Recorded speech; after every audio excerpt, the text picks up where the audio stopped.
não cabe somente nos modelos tradicionais de crédito. Em um contexto marcado por renda informal, endividamento recorrente e dinâmicas econômicas voláteis, os modelos tradicionais de crédito se tornam limitados e imprecisos.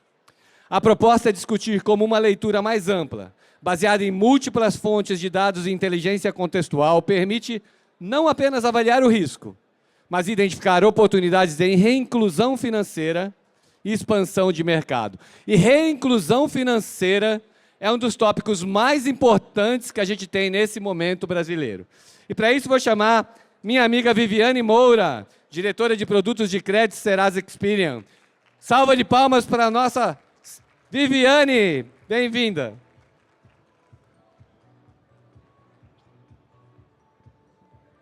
Vou trazer também Henrique Seiji Nogueira, amigo de tanto tempo, nos revendo hoje. Um prazer ter você aqui com a gente. Seja diretor de crédito e cobrança do Banco BV, está aqui com a gente.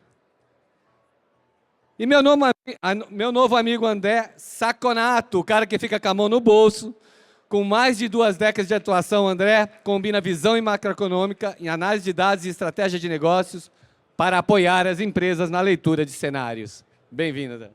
Mas eu não estava com a mão no bolso. Estou brincando. Alguém estava, você foi culpado agora.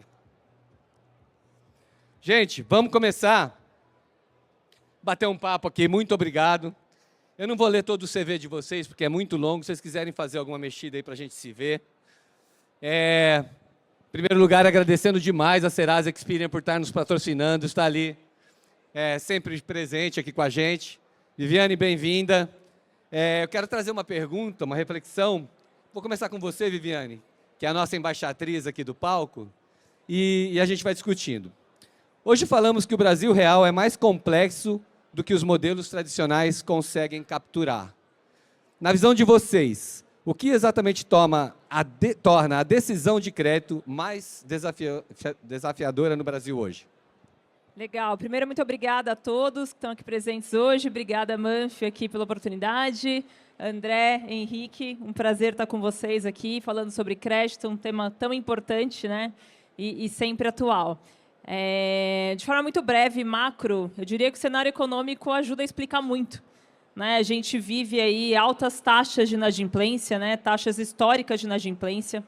E quando a gente olha tudo isso, né, associado à renda informal, né, um Brasil que tem pouco histórico creditício, né, muitas pessoas, muitas vezes não bancarizadas, que não têm histórico, né, de crédito aí bancário e até muitas vezes também empregos não formais, né, uma renda não estável, fica muito claro que a gente tem um cenário mais desafiador. Porém, ele não é impossível, né, assim, ele só é mais complexo, mas os dados estão aí para desmistificar tudo isso e fazer com que a gente consiga cada vez mais tomar decisões mais conscientes, né, e mais apoiadas em tudo que está disponível hoje no mercado de crédito. Seiji, o que você acha dessa mesma pergunta, né? O que a gente tem falado aqui desse momento complexo que o Brasil vive? Como é que você vê esse momento? Como que a gente pode sair dele? Bom dia, obrigado pelo convite. Prazer participar mais um ano com vocês aqui nesse grande evento da nossa indústria. Concordo muito. Eu acho que tem um ponto adicional. Você falou muito bem no início da abertura do evento, do momento que o Brasil vive, né? E a gente que está inserido nesse mundo de risco, crédito e cobrança, a gente sente isso no nosso dia a dia.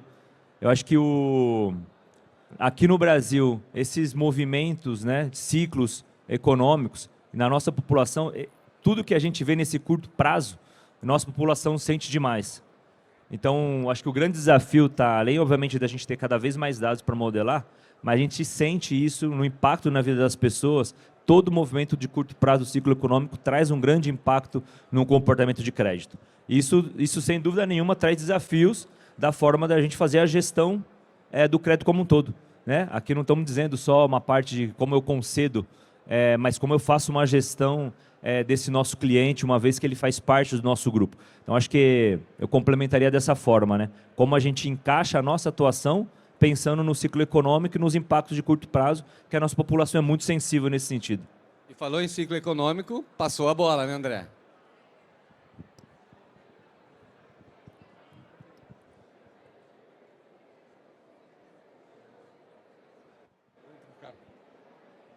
Alô, alô, agora sim. Bom, primeiro também gostaria de agradecer por estar aqui a todos, em nome do Manfi, obrigado. É muito legal estar aqui com a Viviane e o Henrique nesse painel tão importante. E aí eu vou puxar a brasa para a minha sardinha, né, que é a área de macroeconomia. Eu acho que é muito importante a gente entender o cenário macro e as previsões e as projeções para a gente entender a concessão, a análise de dados mais micro depois. Bom, basicamente, a economia é feita de oferta e demanda. Isso a gente aprende na aula 1 de economia básica da primeira aula da graduação. É feita de oferta e demanda. Boas políticas públicas são políticas públicas que conseguem compor com equilíbrio os dois. O que nós tivemos nos últimos anos? Nós tivemos claramente um desequilíbrio para o lado da demanda. O que eu quero dizer? É muito importante que você tenha o consumidor e é muito importante que você tenha investimento, né? Para que você, se você tiver só o consumidor consumindo uma hora, isso acaba, e só o investimento... Acho que voltou, agora está ótimo. E só o investimento não dá porque não tem que consumir. Nos últimos anos, pessoal, tem sido dado um peso muito grande para a parte de consumo. Como? Com programas de transferência de renda, com programas de benefícios, e tanto previdenciário como para pessoas que ainda estão no mercado de trabalho. Isso é bom, isso é ótimo, isso tem que acontecer, sempre. Só que foi esquecido um pouco o lado da oferta, né? O que é bom para o lado da oferta? Deixar o empresário pensar no seu próprio trabalho, não ter o custo Brasil, não ter que pagar muito impostos, os impostos aumentaram, não ter que ficar pensando em como desembaraçar o produto, e sim no seu produto. Isso gera um desequilíbrio, infelizmente. Como que esse desequilíbrio é visto? É visto na inflação. Se você produz um pouco menos e você consome mais, você gera inflação. Inflação gera o quê? Juros. Se o Banco Central for um Banco Central independente, sério, como é no Brasil, você gera juros. Quais são as variáveis que mostram que esse modelo está no limite? E aí a gente entra no que a gente falou aqui. Inadimplência. A inadimplência vem subindo. Pessoal, como que se ajusta esse cenário, se ajustar? Agora, nesse ano, provavelmente não, porque é um ano eleitoral, e aqui eu não estou politizando, qual fosse o governo no ano eleitoral, ano que se gasta mais, de baixo, de cima, de direita, de esquerda, de centro, de qualquer um, gasta mais. Então, esse modelo deve ser levado ao extremo, até a eleição. Qual que é o resultado desse modelo? Uma taxa de juros mais altas, infelizmente, por mais tempo. E se você tinha vindo até agora com as populações de mais baixa renda tendo aumento na participação na renda, isso é importante para a gente analisar crédito, agora você tem o resultado disso. São juros altos com uma inadimplência maior. A tendência agora é concentração de renda. Por que juro alto concentra? Pessoas que têm mais dinheiro têm como acessar produtos e serviços que geram esse juro, e pessoas de mais baixa renda não. Então, a tendência é um ajuste e que você tenha uma concentração de renda. Eu acho que isso é importante para a gente começar aqui a nossa conversa, para como que a gente usa essa estrutura para analisar crédito.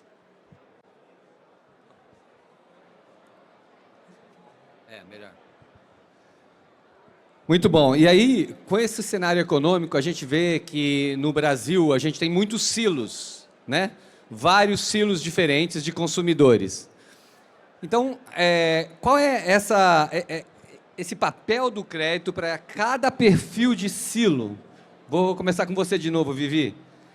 Ou ele muda, dependendo do perfil, ou é a mesma coisa? Essa é a pergunta que a gente trouxe aqui para você. Legal, com certeza muda, né? Não existe uma única jornada de crédito, nem para quem pede crédito, nem para quem concede crédito e nem para o uso desse crédito. E quando a gente fala dessa jornada de crédito, é importante entender que a aplicação do dado que é utilizado para a tomada de decisão também não é único, né? Existem uma infinidade aí de dados que podem ser utilizados para diferentes casos de uso. Então, vamos falar da renda, por exemplo. A renda ela é um dado que ela não diz só o quanto aquela pessoa consegue consumir, mas ele está atrelado à capacidade dessa pessoa em assumir os compromissos, né? Assim, então, saber a origem dessa renda, saber como é a recorrência dessa renda, independente se é uma renda formal ou não, né, e existem muitos dados para apoiar isso hoje, é fundamental para a gente entender como que vai ser o comportamento desse consumidor, né, no pagamento dessa dívida, desse compromisso. E isso vai mudar a jornada, né, o perfil do crédito, para que esse crédito está sendo solicitado, quanto tempo, né, e tudo isso pode ser ajustado. Então, eu acredito que é algo bem exponencial. Assim, a gente consegue ajustar de acordo com a jornada, de acordo com o perfil e o destino desse crédito. Muito bom. Seja. Olha lá, ó, o André estava comentando sobre o nosso momento, né? E como os diferentes perfis de pessoas encaram, são impactados, né? Quem tem uma renda maior, eventualmente consegue acessar produtos e serviços de um jeito diferente. Acho que no crédito a gente tem quase que 3 grupos, né? O Manfio mencionou silos, daria para a gente tentar encaixar em uns 3 grupos, né? Você tem esse público, talvez com mais acesso, mais educação financeira, uma renda maior, consegue ter o bom uso do crédito, muito mais pensando numa alavancagem, certo? Independente do ciclo, é um grupo mais resiliente, que tenha o bom conhecimento de como usar o crédito. Talvez aqui no Brasil a menor parte da população é essa, né? A gente tem um outro público que usa o crédito de um jeito bom, pensando numa liquidez, sofre um pouco mais nesse momento, e também, obviamente, a gente tem uma jornada diferente, uma outra forma até de precificar, de dar acesso. Só que o que a gente vê hoje no Brasil é um terceiro grupo onde o crédito é basicamente um instrumento de sobrevivência, né? Então, acho que esse é o nosso grande desafio. Nesse terceiro grupo, que acho que é o grande margem do país, e o crédito sendo um instrumento de sobrevivência, como que a gente consegue fazer uma melhor gestão desse comportamento? Porque não é um tema muito pontual, né? Esses dias a gente estava numa conversa sobre esse tema e o impacto dos diversos programas, né? Estamos indo para o segundo desenrola agora. Deve ter um terceiro, um quarto, né? Por quê? Porque basicamente o que a gente enxerga é o crédito como instrumento de sobrevivência, a pessoa momentaneamente se resolve, passa 2 anos, estamos com o mesmo programa. Então, acho que o que a gente tem que pensar em como modelar, acho que é modelar esse comportamento e a gente, como instituição financeira, encontrar formas de fazer uma melhor gestão desse cliente no ciclo de vida dele. Eu acho que é aí que vai estar o sucesso da gente pensar o crédito como um instrumento no Brasil de fazer a população toda crescer, né? Acho que esse é um pouco o meu pensamento, viu, Manfio? Deixa eu te passar aqui, André, mas já passo com uma segunda pergunta também, né? Na realidade, quando o cliente melhora, estranha essa fala, né? Porque tá difícil falar que o cliente está melhorando nesse momento, né, gente? Com 93 milhões, dado que praticamente 40 milhões já estão negativados há 10 anos. Né? O meu amigo Vitor Oala, outro dia, fez uma pesquisa dessa e trouxe para a gente essa informação. Como é que a gente lida com esse público diferente, usando limite, prazo, taxa, aprovação? Como é que a gente precifica tudo isso? E mais uma pergunta junto com isso já, como que a gente pode avançar para olhar o contexto familiar e a rede ao redor do consumidor? Vou passar para o André, então. Você comenta a última pergunta, depois passa para a Viviane responder essa, que ela está prontinha para responder. Bom, eu acho que aqui a função do economista é tentar dar um panorama no cenário macro que ajude, né, os setores mais micro a buscar quem deve, quem pode, quem tem que receber o crédito. Então, assim, qual que é o nosso maior problema macro hoje, pessoal? Que o mundo vê é o endividamento, não o endividamento das pessoas, o endividamento do país. Olha só, estamos no endividamento também. O país passou em 4 anos de uma dívida de 70% do PIB para 80% do PIB. Aí você vai me falar, poxa, mas os Estados Unidos tem 100, o Japão tem 200. Não, não vamos. A gente aqui, em análise de crédito, não pode cometer esse erro, né? São pessoas diferentes que têm créditos diferentes, por isso que Japão e Estados Unidos têm juro menor. Eles têm outro histórico. Né? Eu não vou ficar em detalhe aqui, porque daria uma outra palestra. Qual que é o nosso panorama? O panorama é o seguinte: alguém vai ter que fazer um ajuste fiscal em algum momento. De novo, sendo centro, esquerda, direita, para cima, para baixo, palmeirense, corintiano, não tem, vai ter que fazer um ajuste fiscal. Esse ajuste deve vir depois da eleição. Então, qual que é o panorama? O que a gente tem que ter na cabeça de cenário para imaginar isso daqui? Esse vai ser um ano ainda desse modelo que vai expandir o crédito e vai chegar no desenrola 2, 3, como o Henrique bem falou, 4, 5. Nós vamos insistir nesse modelo porque é o normal de ano da eleição. Depois, em 2027, vai ter um ajuste. Esse ajuste custa um pouquinho. Você vai restringir. Mas, pessoal, a parte boa é o seguinte, não precisa de um ajuste absurdo. O mercado não pede para o governo que ele corte 400, 500 bilhões. É um ajuste crível e pequeno. Se acontecer isso, o Brasil bomba. Por quê? Porque o Brasil está numa condição, e aí geopolítica, social, muito favorável nesse mundo maluco que nós temos hoje. Felizmente, não cai drone aqui no Brasil. Felizmente, a gente já sabe que a gente não tem desastre natural, sabe que não vai ter Katrina, não vai ter... Então, nós temos uma situação muito positiva. Então, olha só, 2026 esticar, 2027 de ajuste, e a partir de 2028, 2029, um novo ciclo de crescimento. Eu acho que isso a gente tem que ter na cabeça quando for fazer os modelos mais microeconômicos. Vamos lá. Acho que durante muito tempo a tomada de decisão de crédito ela era binária, né? Assim, então, se tem informação, se avalia o crédito. Se não tem informação, é determinado alto risco e, portanto, a decisão não era favorável. E o que a gente vê é que esse Brasil real que a gente está falando aqui, ele sempre foi a maioria, né? Assim, o emprego informal, as altas taxas de inadimplência, só que isso está muito mais claro, muito mais evidente hoje em dia. Né? Se a gente olha motorista de aplicativo, entregador, né, do delivery, as pessoas que ganham dinheiro na internet, né, que não têm uma renda registrada, essas pessoas também conseguem assumir compromissos. Né? E aqui o Henrique falou muito da sobrevivência, né? O crédito como instrumento de sobrevivência. E negar o crédito, muitas vezes, assumindo que não tem informação, não estava errado, mas até aquele momento, quando não se tinha informação, era o que a gente conseguia fazer. Mas isso mudou, né? Porque hoje a gente tem muito mais informação para essa tomada de decisão. Né? Então, você precisa entender quem é esse consumidor. Né? Seja através de dados transacionais, do Open Finance, né? De histórico de uma série de coisas, né? E até, muitas vezes, de perguntar mesmo, né? De pedir mais dados, mais informações. Então, eu acredito que os modelos tradicionais que a gente comenta aqui, eles não estavam errados. E eles ainda vão ser necessários, né, para uma grande parcela dessa população, para a tomada de decisão. Esse modelo ainda é muito importante, mas ele não pode ser exclusivo, né, porque senão a gente deixa a oportunidade na mesa. Existe, sim, um público hoje que está apto para tomar crédito, que consegue assumir essa dívida, e ele não é mais um risco, ele é uma oportunidade. Né? Então, ter esse olhar para essa população também, que só cresce no Brasil, é fundamental. Né, para os negócios crescerem, para o microempreendedor também prosperar, né, e tudo mais.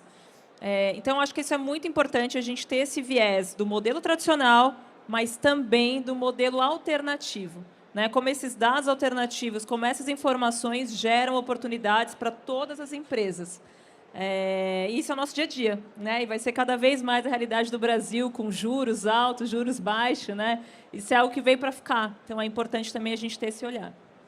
Muito bom. Seiji, continuando a mesma pergunta, como que você usa um pouco esses modelos fora da tradição, vamos dizer assim, mas lembrando que tem elementos exógenos no mundo, que é tipo, agora as pessoas pegam crédito para apostar no bet.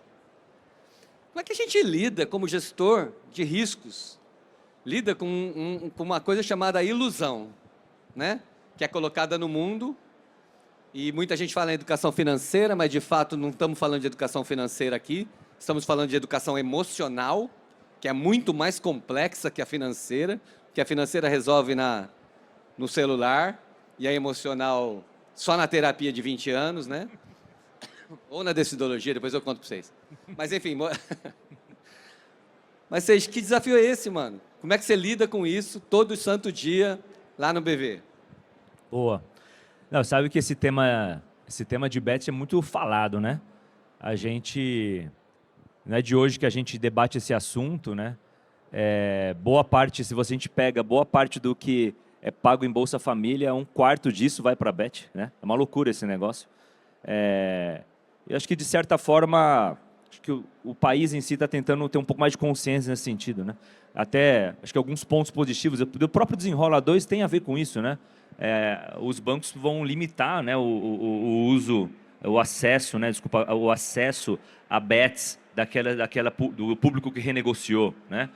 Todo mundo vai sair, não vai poder mais acessar as plataformas reguladas. Então, assim, tem alguns movimentos que deveriam convergir para alguma coisa melhor para a população, né? No nosso dia a dia, Manfio, a discussão aqui é como que a gente vai evoluindo também a nossa forma de analisar o cliente. A gente não vai abandonar o modelo tradicional, a gente vai trazendo novas camadas, né? Eu acho que o que a gente tem tentado fazer no BV é bastante nesse sentido, né? A gente evolui constantemente nossos modelos tradicionais e a gente vai trazendo camadas com dados alternativos, a gente vem trazendo camadas conhecendo mais o cliente, que eu acho que a gente está num momento onde a gente está, acho que, numa próxima onda de conseguir modelar melhor o dado alternativo. Não sei o que você acha, né? Acho que a gente veio de um tempo, para quem está nessa indústria há muito tempo, onde você tinha negativação. Acho que a gente evoluiu muito com o cadastro positivo, mas ainda modelos tradicionais, certo? Acho que hoje, com tecnologia, a gente acessa o dado alternativo e modela de um jeito melhor, né? E eu acho que agora essa próxima onda que a gente está vendo é como fazer isso de um jeito mais rápido e como ter um trabalho mais relacional e talvez conversacional com o cliente, né? O futuro dos bancos é um futuro conversacional, né? Ele vai ser menos algo estático no aplicativo e vai ser algo muito mais conversacional para a gente entender de fato o que está acontecendo com a pessoa naquele momento e conseguindo formar esse filme da pessoa. Então, a tecnologia que eu vejo hoje, e a gente vem fazendo muita coisa dentro do banco, nesse sentido, é trazer essa tecnologia, principalmente com o IA, para acelerar essa nossa modelagem. Porque com isso eu conseguiria dar um crédito mais contextualizado. Aqui não é o sim ou não, como a Vivi comentou. Aqui o que a gente enxerga, talvez o não vai existir, sim, né? Mas como a gente dá um crédito mais contextualizado? Quais as melhores condições? Que tipo de modalidade seria melhor para o cliente naquele momento? Então, a gente tem enxergado dessa maneira a nossa abordagem de crédito lá dentro do BV. Como eu digo, não sem culpa. Depois que você fez o máximo possível, daí você Sim. diz não, sem culpa. Eu vou continuar com você um pouquinho, para você depois trazer para a Vivi. Lógico. E, diante disso, como equilibrar tecnologia com explicabilidade... A palavra é difícil, hein? Explicabilidade. Vou ler devagar. Explicabilidade, consegui. E confiança na decisão. Boa. Acho que isso aqui é o maior debate da atualidade, né? Isso para todos os segmentos, né? Eu acho que para o setor financeiro, que é muito regulado, já era um debate que sempre existiu do ponto de vista de modelagem, né? Como que você modela, o que está lá dentro, né? Como você explica, tem toda uma governança dos reguladores com todos os modelos de crédito. Então, isso já sempre existiu. Eu acho que quando a gente olha todos os outros segmentos, esses outros segmentos passam a ter essa mesma preocupação quando começam a pivotar o modelo de negócio para alguma coisa baseada em inteligência artificial, né? Boa parte da decisão de negócio passa ou vai passar por alguma coisa com IA generativa, concorda? Então, acho que todo mundo vai acabar sendo impactado do jeito que os bancos sempre foram impactados, do ponto de vista de governança, necessidade de explicar e até gerar essa confiança com relação aos nossos clientes, né? O cliente do banco ele tem essa confiança de que o modelo é usado de uma forma correta, né? O que a gente vem fazendo, pensando de uma forma prática hoje em dia? A gente tinha todo esse arcabouço regulatório que a gente veio sofisticando pensando em GenAI. Aqui eu acho que tem uma camada nova que é esses guardrails, né? Como que a gente organiza não só os dados, mas em que momento da nossa jornada ela pode ser mudada por IA. E como que a gente cria essa governança com guardrails, né? Então, acho que tem todo um trabalho que a gente vem aprendendo, porque isso é novo para todo mundo, né? Isso é novo para todo mundo. Então, a gente vem aprendendo muito nesse sentido. Como eu crio os guardrails? O que a gente precisa criar, por exemplo, de curadoria para uma IA? né, para que ela não alucine ou ela fale mais a língua do banco. Então, são temas novos que muitas vezes têm a ver com o próprio humano, né? Você pensar, pô, qual que é a cultura daquela empresa, mas como que a gente traz essa cultura para uma curadoria de um agente de IA? Então, acho que é uma forma nova de trabalhar. Dentro do crédito, isso é ainda mais necessário pelo setor que a gente está inserido, né? Então, eu vejo isso hoje de um jeito bem interessante. Não tem uma receita, acho que cada um está tentando aprender, mas o ponto que eu acho que é central aqui é que todo mundo precisa convergir para o mesmo lugar, que é conseguir ter em seus negócios tecnologia baseada em IA do jeito correto, né? Com as medidas de controle, guardrails e uma boa curadoria para esse negócio dar certo. Parece loucura, né? Mas a gente imaginar que IA tem um propósito muito forte, que é humanizar os humanos, né? E a gente esquece disso. Sem a gente dúvida. faz um processo meio invertido, né? Agora a gente quer ficar igual IA, né? É isso. Mas é o contrário, né? A IA vem para a gente se humanizar e superar. Eu brinco isso de IA2. Intenção, atenção e atitude, que o ser humano Claro. perdeu a intenção, perdeu a atenção absurdamente e vem enviesada e distorcida. Eu chamo de IA2, aquilo que tem que comandar o IA. Porque o IA, para mim, nos faz mais humanos. Vivi, continua de lá para cá a sua versão da resposta como que o Serasa Vamos pode lá. contribuir dessa forma para o ponto. Você abriu aqui o evento, né, o dia de hoje, falando que crédito é confiança, né? E a confiança, ela é a infraestrutura do crédito. Não existe crédito sem confiança, né? E a IA, esses dados alternativos que a gente falou, eles precisam apoiar nisso, né? Não gerar mais opacidade nesse processo. Então, o modelo ele precisa ser explicado. A gente tem que saber a origem do dado. A gente tem que treinar esse modelo, a gente tem que testar esse dado. Né, assim, então, essa combinação de variáveis, ela precisa gerar um produto que faça sentido na ponta, que seja explicável, que tenha governança, né? Senão não faz sentido, né, a gente tomar uma decisão com um dado que a gente não consegue explicar muitas vezes de onde esse dado veio. Então, isso é fundamental para o processo decisório do crédito. E aí, o humano ele está no centro, né? Assim como você falou, né, Henrique? Assim, é fundamental esse humano também, é um human in the loop, né? Assim, esse humano ele está no centro da decisão. Então, ele tem que criticar, né, o que a IA tá dizendo. Ele precisa entender se faz sentido, se não está alucinando, né? Então, todo modelo colocado na ponta, ele passa por um teste assim rigoroso, né, para justamente saber que aquelas variáveis, aqueles dados, eles são dados que a gente consegue explicar exatamente por que ele está recomendando ou não, né, um risco alto, um risco baixo, ou seja, né, qual a decisão ali que vai ser tomada com aquele modelo. Né? Então, isso realmente é fundamental, faz parte da governança de todos os processos, de todas as modelagens.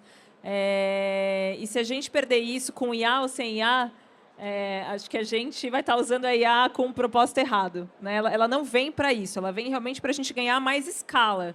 Né? E a gente consegue escalar esses modelos e o negócio e os dados, né? Porque com a IA agora a gente consegue processar um volume muito maior de informação. Então fica mais fácil a gente adotar esses dados alternativos, né? E incluir dentro das nossas modelagens.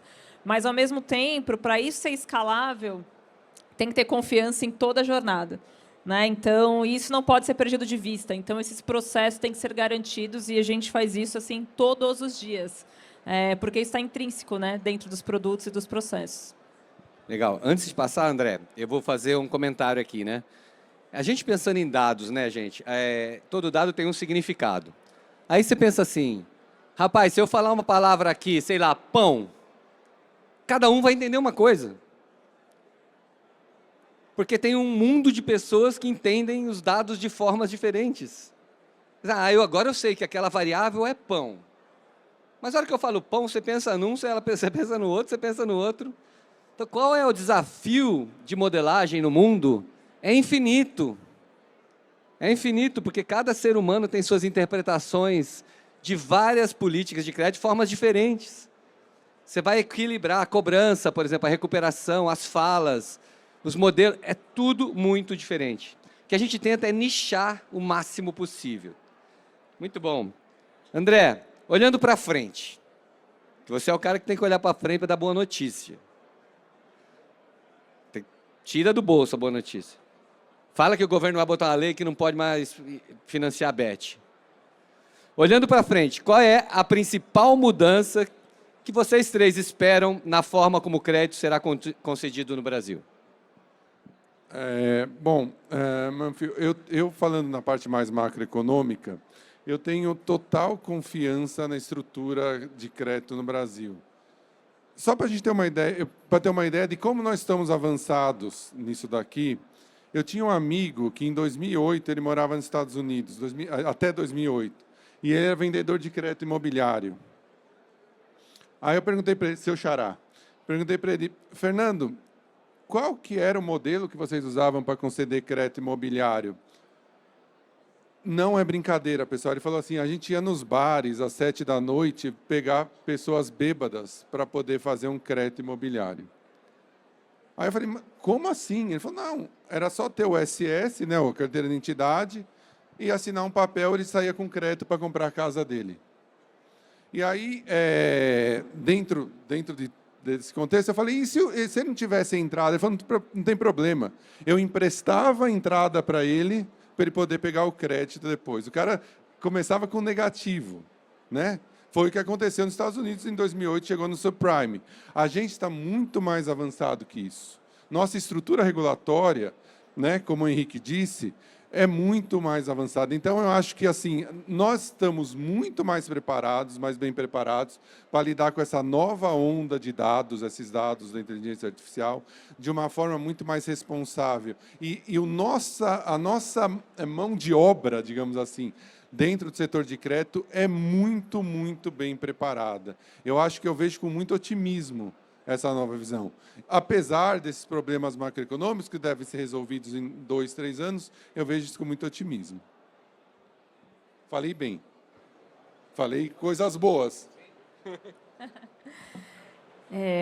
A Serasa está soltando hoje, inclusive, um estudo muito interessante que mostra como o contexto domiciliar apoia na redução de inadimplência.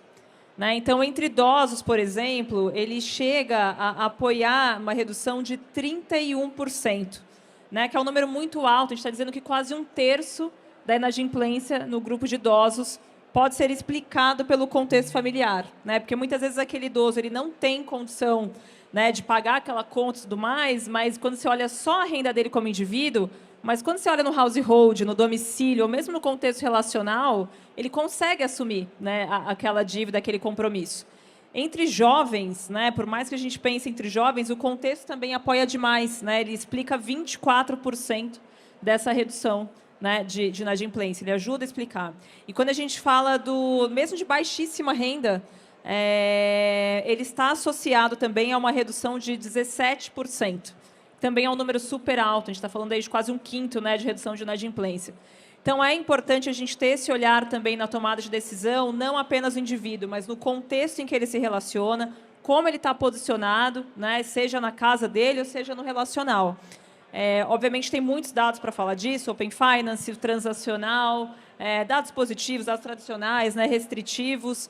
Então, usar tudo isso, essa combinação, vai desbloquear, com certeza, um potencial melhor para a gente conseguir inserir novamente essas pessoas que estão fora da economia hoje, né, para que elas possam pedir crédito novamente e para que a gente possa tomar decisões cada vez mais seguras.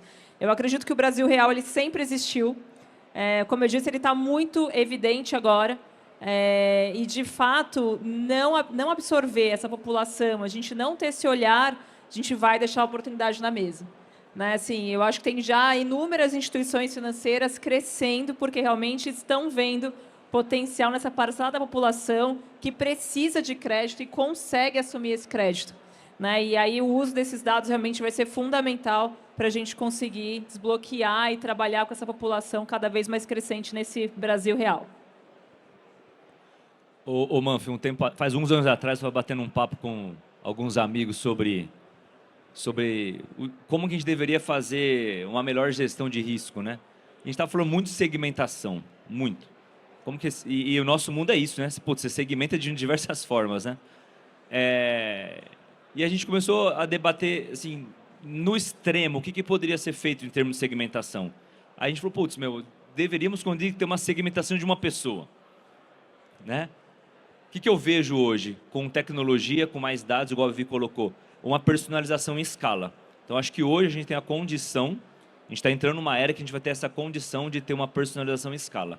Em tempo real, com dado em tempo real, capturando o que está acontecendo naquele momento com cada cliente e dando um crédito mais contextualizado, né? Indicando o que seria melhor para essa população que usa muitas vezes o crédito como sobrevivência, né? E a gente migrando essa parcela da população para uma parcela onde o crédito pode ser usado como uma alavancagem, como liquidez, de um jeito melhor.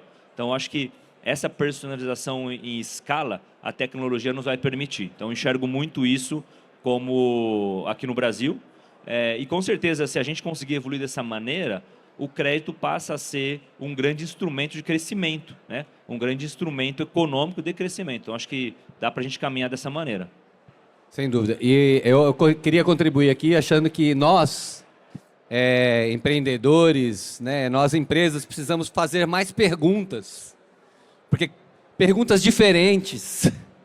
Porque as perguntas habituais já estão nas bases de dados. Então, um ponto importante para o novo crédito, para esse novo mercado, é que a gente aprenda a fazer novas perguntas para os consumidores, para que as bases de dados fiquem mais enriquecidas com outros significados. E também teremos que passar por um momento do perdão. Daquele perdão, porque não vai ter jeito sem perdão, não é? Não vai ter jeito sem perdão. A gente vai ter que passar por isso. Então, eu queria pedir para vocês, primeiro, agradecer a presença de vocês e pedir para vocês um comentário, deixar uma mensagem final para os nossos amigos que estão nos assistindo. Pode começar. Bom, eu acho que o Brasil continua com um potencial gigantesco e a gente está a isso de desmembrar esse potencial. Eu espero que a partir de 2027 a gente consiga fazer isso e, se fizer, pessoal, vai ser difícil de segurar.